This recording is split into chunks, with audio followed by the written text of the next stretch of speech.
Strange shit. That ship has sailed. I must have passed out at the Halloween party. I'm never eating that much tainted candy and hydrochloric acid again. I think I still have a razor blade stuck in my throat.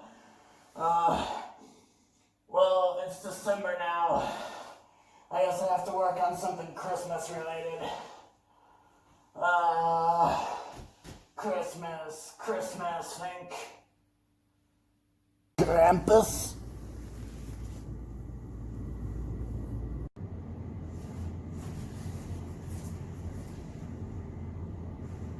What the hell?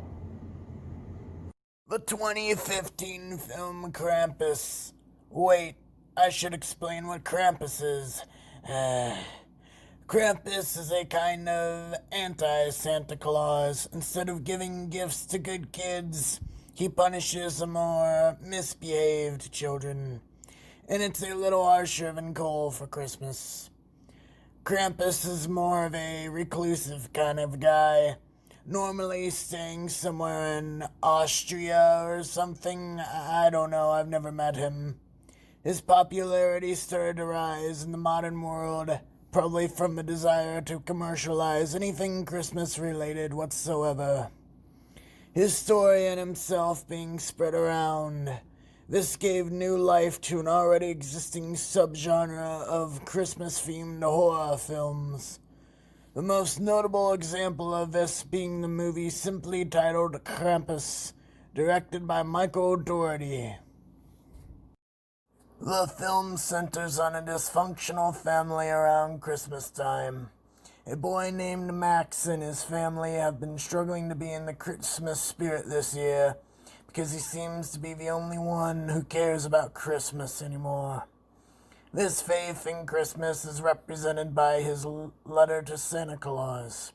Around this time, Max's extended family arrives for their annual Christmas visit, resulting in even more Christmas-time merriment. During dinner, Max's letter to Santa was stolen by his ironically borderline cross-dressing cousin and read out loud to his entire family. His letter stating how he wants Christmas to be like it used to be for him when there wasn't such discourse.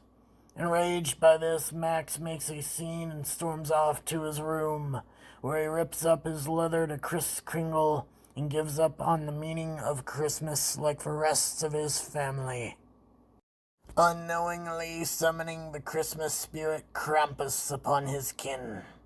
A blizzard starts to pick up in the neighborhood, leading to a power outage. Max's sister, Beth, wants to go out to see if her boyfriend down the street is okay because he isn't texting her. I shit you not. During her walk, she begins to notice the blizzard isn't the only thing out of place around the neighborhood.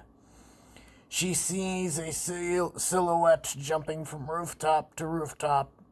Beth panics and runs, trying to hide under a car. The figure leaves a very special gift for her, shall we say. After a while, Max's father and uncle go out to look for her, they too noticing the strange ongoings. Encountering something, the uncle has his leg ripped up. Once back at the house, they explain there's more dangers out there than just the blizzard to everyone. Eventually, another child is abducted from her house. Due to this, the grandmother explains the story of what Krampus is, as she had encountered him before as a child, in a stop-motion animated format nonetheless. She tells how Krampus represented the spirit of taking instead of giving, a lack of the meaning of Christmas. The family sets aside their differences to try to survive waves of Christmas-themed demons invading their home. What a sentence. Eventually, Krampus himself arrives. The members get picked off one by one until no one is left except for Max. Max, realizing he caused this whole family therapy session, pleads with the spirit to bring his family back, and he just wanted Christmas to be the way it used to be. Krampus seems to answer the boy's plea and Max wakes up with his family on Christmas morning, receiving a gift with a bell with Krampus written on it. Then it turns out they're in a snow globe, one of many. In fact, at least this isn't as confusing as the ending to A Nightmare on Elm Street, so there's that. Krampus is a welcome addition to the surprisingly long list of horror movies centered around the happiest time of the year. On most Christmas creep shows only taking place on or around the season, Krampus truly is a Yuletide horror story.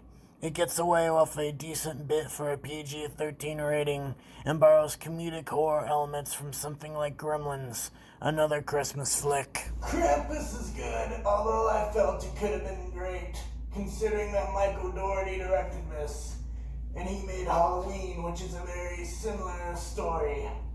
Either way, Krampus is much better than some other PG-13 Christmas horror movies I've seen.